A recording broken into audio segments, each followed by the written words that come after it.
Hi, my name's John Smart from Your Smart Brand, and today I want to talk to you about personal branding. And most importantly, the 7 biggest personal branding mistakes and how you can avoid them. But first, what is a personal brand? You're probably hearing more and more about it these days. Now, put simply, it's who you are and how you present yourself to the world, and more importantly, how other people perceive you. The act of defining your personal brand is a fantastic way of clarifying and communicating what makes you different and special. Those values and qualities that guide and shape your decisions, both in your life and in your business. Now, when you present your core values, you're allowing customers to know who you really are and trust you. People buy people, as the old saying goes. They resonate with some more than others, and more importantly, your personal brand gives them all the important information they need to get who you are. To have a powerful, and by that I mean real, personal brand, it's critical to get in touch with your core values and what truly drives you, to understand your unique attributes, your strengths, skills, passions, and the unique story that separates you from all others. It's simple to have a stunningly successful personal brand. You simply have to be yourself and present this predominantly, consistently, and truthfully to others. Personal branding is the business of marketing the brand that you already have, you. Now here's a tip for you. Everything you do is branding, and this is pretty important. A lot of people make a mistake to think that branding's a billboard on the highway. It's an ad in a magazine. It's your logo. But everything you do, big or small, is branding. This means every interaction with your prospect, every interaction you have in your business affects your brand. You might not realize this, but you've already got a personal brand that people identify with you. Your friends, your prospects, your competitors, the woman down the hall, your pets even, have a perception of who you are and who your company is. So start by becoming aware of your brand and what you stand for. Because what you say, the way you dress, the colours of your business, etc., all have a branding effect on you in one way or another. You need to make sure you're in control of your brand. So why is having a personal brand so important? Well, as a business becomes more and more impersonal, with buying online, electronic communication and social media, communicating your personal brand has never been more critical. With all the new technology out there, social media, etc., we communicate in ways that are not traditional. So it's important that as we grow ourselves as our brands, we communicate with people in a very real way. There's so much automated stuff that goes on the internet that making sure that as you communicate through Facebook, through Twitter, through anything that you do, that you have a very personal approach.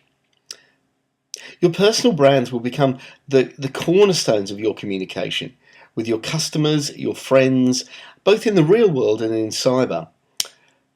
Paying attention to details on your personal brand will set up a solid foundation for your success. If you don't communicate who you truly are to others, they'll simply judge you on their own standards or ignore you completely. You've got the power to make a difference and project yourself. Or you can hide your life under a bushel. The choice is yours. So who needs a personal brand? Well, as I say, we all have personal brands.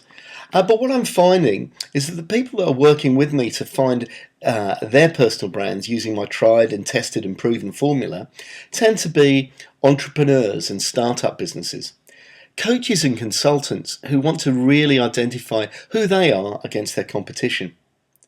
They're business professionals wanting to take a fast track in their careers, or they're people wanting clarity to take their lives to the next level. And by that I mean people that are working in personal development and are working in an area where they really want to be true to who they are. So my unique system brings action and clarity for these guys, using an astute balance of marketing analysis, coaching and NLP. So let's get on to the 7 personal branding mistakes and how you can avoid them. Number 1, the first mistake is quite simply not being you.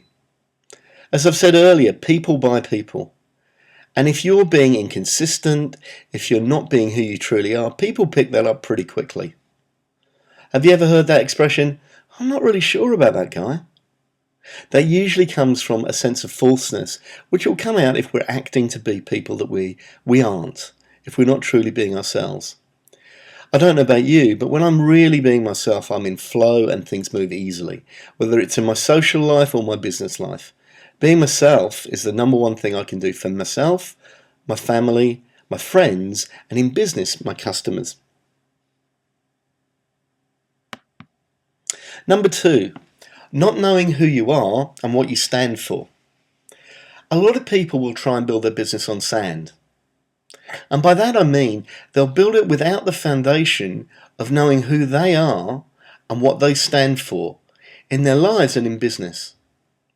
If you don't take the time to set down who you are, to find out and work sensibly and somewhat formally through your values and beliefs, what you stand for in your business, what you offer your customers, you'll end up doing all of the right things with the wrong foundation. And that will lead to failure.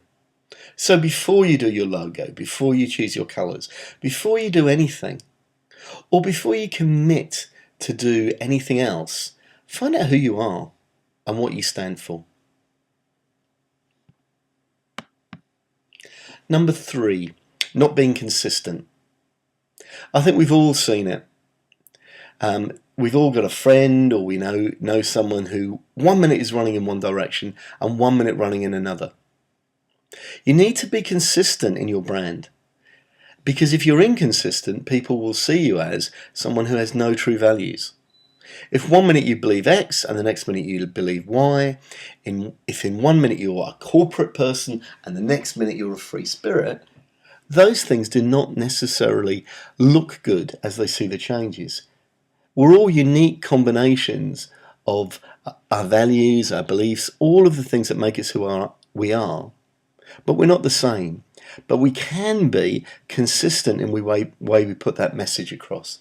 It can be as simple as making sure you always use the same font when you're working on your computer. It can be as simple as making sure that you're always going in the right direction, a consistent direction with your marketing. Number 4, not identifying what makes you unique. In a business where we're competing more and more against a bunch of unseen rivals, if you like, on the internet, identifying what makes you unique and then communicating that to your customer is more important than ever. I suggest that you do a personal audit. Find out what your strengths are. And one great way of doing this is send an email to your friends. Say, I'm doing some work on my personal branding, and I'd like you to tell me, what are the things that make me unique and powerful? Look for the positives, because this is an identification exercise that is about the powerful, unique areas that you will bring to your customers. So ask people, don't be scared of feedback, and identify what makes you unique and different from your competition. Number 5 is knowing your customer. You really need to know your customers as if they were your best friend. In some of the work I do with my clients, we actually build an avatar of who our customer is, so we can identify them. We'd know who they were if we met them on the street. We know what we think, what they think, more importantly, what they want, what they dream of, what keeps them awake at night, what they worry about, and what they're looking for in their interaction with all customers and companies, but particularly with you. Not knowing your customer is a key failing that many businesses come across. They'll spend too much time thinking that they know their customer. Make sure you're talking to your customers on a regular basis. Number 6 is not walking the talk. Quite simply, if you're a coach and you're living by a coaching lifestyle, if you're not achieving your goals, if you're not doing the things you're asking your customers to do, then you will just be seen as somebody that's pretending, not walking the talk. So remember, every time you interact with people, you're building your personal brand or destroying it. You choose how you interact.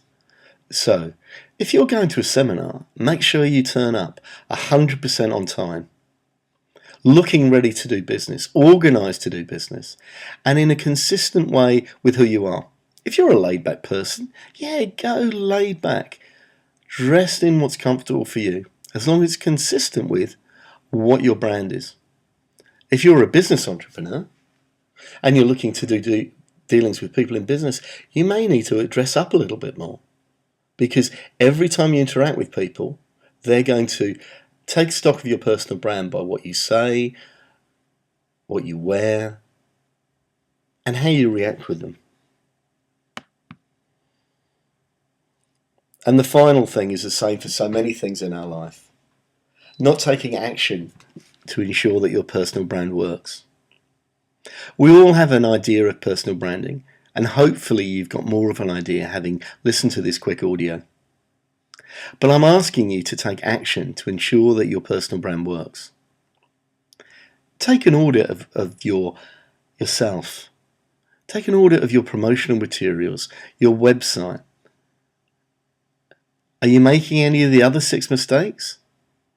If you are, look into them and make some changes. Think carefully about your personal brand and take from it one of the statements: you already have a personal brand. Whether you like it or not, people will judge you on that. And it's up to you to take action to make sure it's the best it can be. So look at these points, put them into action. If you'd like to take it further, this is what I do for a living. I work with people to create the personal brands that they need to get them what they want within their business. So I'd love to talk to you a little bit further. For a bit more information, go to yoursmartbrand.com or drop me an email on john@yoursmartbrand.com. My name's John Smart, and I hope you've enjoyed this short presentation. And I'll talk to you again soon. Thank you.